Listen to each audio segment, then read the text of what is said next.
तो लीजिए दोस्तों, भारतीय जनता पार्टी के लिए, खासकर मोदी शाह के लिए एक और बुरी खबर आ गई है।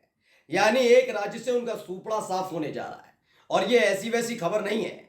जहां बड़े तिगड़म के साथ अंधभक्तों के चाणक्य ने सरकार बनाई थी, वहां अगली बार आने वाले नहीं है, मतलब खदेड़े जाने वाले हैं। इसको लेकर आज की सबसे बड़ी और खास रिपोर्ट मैं आपको दिखाने जा रहा हूं। नमस्कार, मैं हूं प्राज्वल गौतम और आप देख रहे हैं टाइम्स एक्सप्रेस। देखिए, आप ये तो जानते ही हैं कि भाई थोड़े दिनों तक आप किसी को गुमराह कर सकते हैं, उसके बाद जब आपकी चोरी पकड़ी जाती है तो इंसान आप पर भरोसा नहीं कर पाता। यही कुछ इन दिनों बीजेपी के साथ हो रहा है।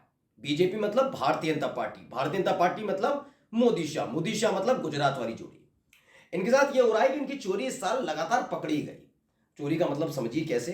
सरकार गिरा रहे हैं, अपनी सरकार बना रहे हैं, जो जनता है वो जनादेश किसी और को दे रही है, उनके विधायकों को तोड़कर अपने साथ ला रहे हैं, चंदा लीला जा रहा है, धर्म के ऊपर अपने आप को दिखा। मतलब इस साल तो पूरा मैं देख रहा हूं, चाहे वो राम मंदिर की प्राण प्रतिष्ठा हो, चाहे वो चंदा वाला गंदा धंधा हो, चाहे वो चंडीगढ़ मेयर चुनाव हो, मतलब पूरी तरह से ये जोड़ी एक्सपोज हो गई है। अब इस साल के आखिर में 3 राज्यों में विधानसभा चुनाव है। कौन कौन से हैं वो? हरियाणा, महाराष्ट्र और एक है झारखंड। देखिए, झारखंड में तो वैसे भी मुश्किल ही है, सरकारी नहीं, लेकिन दोनों ही जगह, चाहे महाराष्ट्र की बात करिए या हरियाणा की, इन दोनों जगह बीजेपी की सरकार है। अब बीजेपी के सामने चुनौती क्या है ये समझ लीजिए। इन दोनों ही राज्यों में रिपीट करना है। रिपीट कैसे करेंगे? दोनों ही राज्यों में बेड़ा गर्क हो चुका है। हरियाणा में 10 सीटें जीती थी पिछली बार लोकसभा की, 5 पे सिमट गए। वहां पर भी महाराष्ट्र में भी जबरदस्त तूफान आया था, लेकिन इस बार बुरी तरह से सिमट गए। अब इन्हें डर लगा हुआ। इन सब के बीच एक रिपोर्ट आ गई है। रिपोर्ट के आधार पर ये समझ लीजिए हो सकता है बीजेपी चुनावी न लड़े। जी हाँ, मैं सही कह रहा हूं। अगर ये रिपोर्ट देख ली, खबर देखिए, हिंदुस्तान ने भी खबर छापी है। क्या लिखा? महाराष्ट्र में 165 सीटें जीत सकता है एमवीए, विपक्षी गठबंधन के सर्वे ने चौंकाया।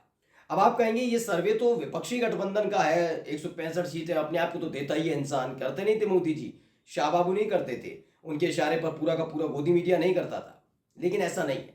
दरअसल ये विपक्षी गठबंधन का जो सर्वे है ना, ये बिल्कुल वैसा ही है जैसा बीजेपी का इंटरनल सर्वे था। वो खबर थोड़े दिन पहले मैंने आपको दिखाई थी, शायद आपको ध्यान हो।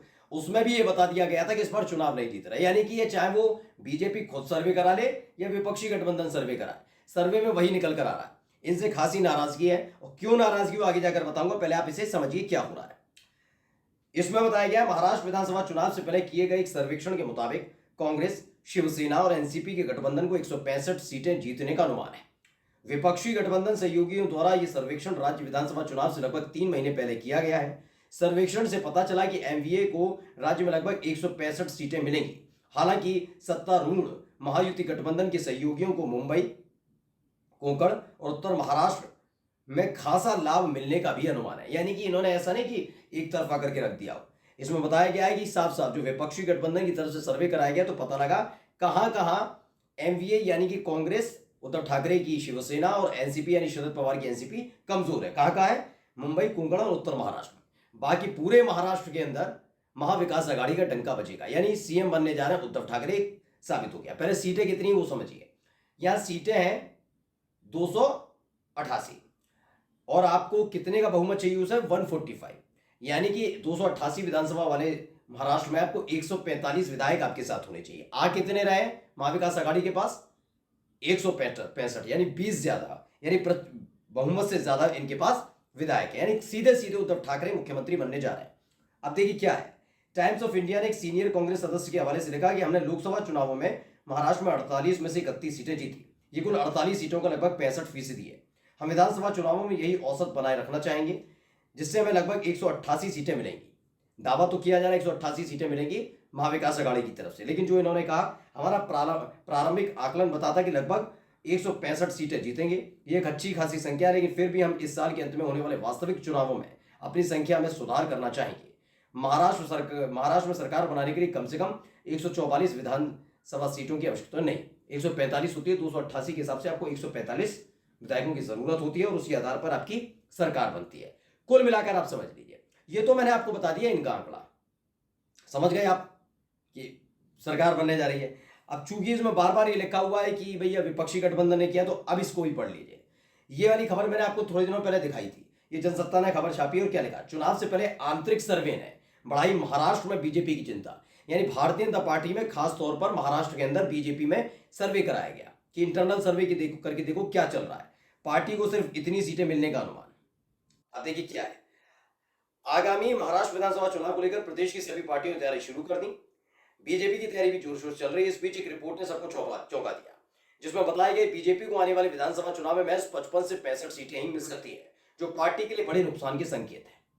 ये साफ साफ बात है कि 55 से 65 सीटें मिलने जा रही है बीजेपी को, और ये किसी और का सर्वे नहीं कह रहा। किसका कह रहा है? बीजेपी का अपना खुद का सर्वे बताता है कि 55 से 65 सीटों के बीच में बीजेपी सिमट कर रह जाएगी। लेकिन आप जब बात करते हैं महाविकास आघाड़ी की, जिसमें कांग्रेस भी है, जिसमें उद्धव ठाकरे हैं, जिसमें एनसीपी यानी शरद पवार हैं, ये सब मिलकर 165 मतलब 165 से ज्यादा ही सीटें जीतेंगे। लेकिन 165 फौरी तौर पर अनुमान है कि 165 सीटें जीतने जा रहे हैं, यानी बहुमत से जितने बहुमत की जरूरत है इससे 20 ज्यादा, और 55 से 65 सीटें जीतेगी केवल बीजेपी। मैंने मानकर चलता हूं, ऊपर वाला आंकड़ा लेता हूं बीजेपी का, 65 सीटें ही जीत लेते हैं। चलिए बढ़िया। फिर आई एक नाथ शिंदे की, यकीन मानकर चलिए वो 30 सीटें जीतने बहुत बड़ी बात है। मैं उनका 30 भी लॉक कर देता हूं। लेकिन सबसे बड़ी मुसीबत है अजित पवार के सामने। अजित पवार के लिए आकलन लगाया जा रहा है वो मुश्किल 5 ही सीटें जीत पाएंगे, 5 से 6 सीटें ही जीत पाएंगे।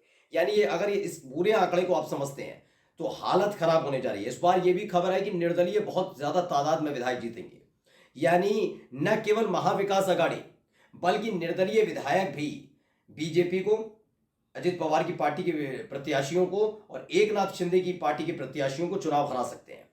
देखिए इसमें क्या बताया गया, आगे बढ़िए। जानकारी के मुताबिक बीजेपी द्वारा कराए गए पार्टी के सर्वे में पार्टी को महज 55 से 65 सीटें मिल रही हैं। मीडिया रिपोर्ट के मुताबिक बीजेपी सर्वे को लेकर खासा चिंतित नजर आ रही है, जबकि खबर यह भी है कि मुख्यमंत्री एक नाथ शिंदे को बीजेपी के सहयोग से सरकार में लौटने का पूरा भरोसा है। वहीं बीजेपी की आंतरिक रिपोर्ट बताती है कि पार्टी प्रदेश की 288 सीटों में से सिर्फ 55 से 65 सीटें ही जीत सकती है। सोचिए क्या हाल था 2014 में 122 सीटें जीती थी, 2019 में 105 सीटें जीती थी बीजेपी ने अकेले, यकीन बता रहा हूं, और अब उससे भी आधी सीटों पर सिमट कर रहने वाली है। यानी चाहे आप ले लीजिए महाविकास आघाड़ी का सर्वे या ले लीजिए सर्वे खुद बीजेपी का, कम से कम बीजेपी सर्वे करेगी तो चुपचाप रख लेगी, गलती होगी। लेकिन पता लग रहा है ना, इंटरनल सर्वे जब किया सामने सबके सामने आ गया, हालत खराब है। बीजेपी चुनाव न केवल हारने जा रही बल्कि सुपड़ा साफ होने जा रहा है। और ये खबर मैंने आपको लोकसभा चुनाव से भी पहले बता दी थी कि लोकसभा चुनाव में महाराष्ट्र में खासतौर पर खासा नुकसान होगा, क्योंकि इंटरनल सर्वे बता रहा है कि बनी बनाई सरकार को जो गिराया गया मोदी शाह की तरफ से, बीजेपी की तरफ से बगावत कराई गई, कहीं और नहीं, शिवसेना में कराई गई, शिवसेना को तोड़ा गया, तो उसका एक सेंटीमेंट सीधे सीधे उद्धव ठाकरे के और शरद पवार की तरफ जा रहा है। और इसी ने बेड़ा कर करा दिया लोकसभा चुनाव में, खासकर महाराष्ट्र में भी और उत्तर प्रदेश में भी, और तो और विधानसभा चुनाव में भी यही हालात है। नमस्कार।